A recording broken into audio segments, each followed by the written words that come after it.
അർജുൻ ആയങ്കിയെ ഒളിവിൽ പാർക്കാൻ സഹായിച്ച വട്ടക്കുളം സ്വദേശികളായ 4 പേരെയും പോലീസിനെ കൃത്യനിർവഹണം തടസ്സപ്പെടുത്തിയ ഒരാളെയും ചങ്ങരംകുളം പോലീസ് അറസ്റ്റ് ചെയ്തു. ഫൈസൽ, അബൂബക്കർ, സിദ്ദിഖ്, നൌഫൽ മകൻ അഷ്കർ എന്നിവരാണ് പിടിയിലായത്. ഇവരെ അറസ്റ്റ് ചെയ്യാനെത്തിയ പോലീസിനെ തടസ്സപ്പെടുത്തിയതിനാണ് ഇത്തരത്തിൽ ഒരു അറസ്റ്റ് ഉണ്ടായിരിക്കുന്നത്. എടപ്പാളിലെ സ്ഥാപനങ്ങളെക്കുറിച്ചും സഹായം ചെയ്ത കൂടുതൽ ആളുകളെക്കുറിച്ചും രാഷ്ട്രീയ സാമൂഹ്യ പശ്ചാത്തലത്തെക്കുറിച്ചും അന്വേഷണം തുടരുന്നുണ്ട്.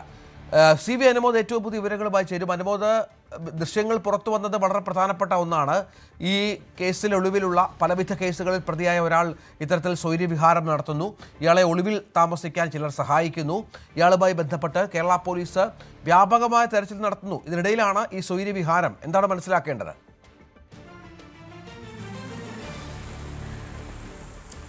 രഞ്ജിത്ത്, 5-ാം തീയതിയാണ് അർജുൻ ആയങ്കി എടപ്പാളിൽ ഒരു ആയുർവേദ സ്ഥാപനത്തിൽ വന്നത് എന്നാണ് CCTV ദൃശ്യങ്ങൾ തെളിവായിട്ട് പറയുന്നത്. 5-ാം തീയതി വന്ന ഇയാൾ 2 ദിവസത്തോളം ആ മേഖലയിൽ ഉണ്ടായിരുന്നു എന്നാണ് പോലീസിൽ നിന്ന് ലഭ്യമാകുന്ന വിവരം. ഈ സമയത്ത് അർജുൻ ആയങ്കിയുമായി ബന്ധപ്പെട്ട 4 പേരെയാണ് പോലീസ് ഇപ്പോൾ കരുതൽ തടങ്കലിൽ എടുത്ത് ചോദ്യം ചെയ്ത് വിട്ടയച്ചിരിക്കുന്നത്. ഇവർക്ക് അർജുൻ ആയങ്കിയുമായുള്ള ബന്ധം എന്തായിരുന്നു എന്നുള്ളതാണ് അന്വേഷിക്കുന്നത്. ഒപ്പം തന്നെ ഏതു തരത്തിലുള്ള സഹായമാണ് ഇവർ അർജുൻ ആയങ്കിക്ക് നൽകിയതെന്നും പോലീസ് അന്വേഷിക്കുന്നുണ്ട്. ഇവരെ അറസ്റ്റ് ചെയ്യാൻ വന്നപ്പോൾ അത് തടയാൻ ശ്രമിച്ച അല്ലെങ്കിൽ അതിന് തടസ്സം നിൽക്കാൻ ശ്രമിച്ച ഒരാളെയും കൃത്യനിർവഹണം തടസ്സപ്പെടുത്തിയതിന് പോലീസ് പിടികൂടിയിട്ടുണ്ട്. ഈ അർജുൻ ആയങ്കി ഇവിടെ നിന്നും എവിടേക്കാണ് പോയത് തുടങ്ങിയ വിവരങ്ങളാണ് ഇവരിൽ നിന്നും പോലീസ് ശേഖരിച്ചിട്ടുള്ളതെന്നാണ് അറിയാനാകുന്നത്. എന്നാൽ ഈ ആയുർവേദ ആശുപത്രി അധികൃതരുമായിട്ടും പോലീസ് ഈ വിവരങ്ങൾ ശേഖരിക്കാൻ ബന്ധപ്പെടുന്നുണ്ട്.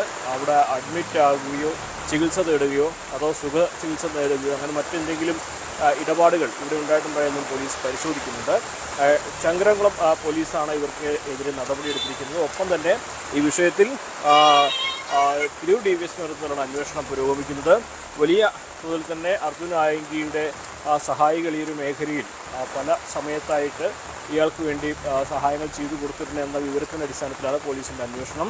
നിലവിൽ അർജുൻ ആയങ്കി എവിടെയാണെന്ന് കണ്ടെത്താൻ കേരള പോലീസിൻ്റെ ഭാഗത്ത് ശ്രമം നടക്കുമ്പോഴാണ് 2 ദിവസം മുൻപ് എടപ്പാളിൽ ഇയാൾ ഉണ്ടായിരുന്നു എന്ന് സ്ഥിരീകരിക്കുന്ന ദൃശ്യങ്ങൾ പുറത്തു വന്നതും തുടർന്ന് ഇയാളെ സഹായിച്ച ആളുകളെ ഇപ്പോൾ പോലീസ് കസ്റ്റഡിയിലെടുത്ത് അവർക്ക് എതിരെ വകുപ്പുകൾ ചുമത്തി ഇപ്പോൾ ജാമ്യത്തിൽ വിട്ടയക്കുകയും ചെയ്തിരിക്കുന്നത്. കൂടുതൽ വാർത്തകൾക്ക് News 18 Keralam YouTube channel subscribe ചെയ്യുക.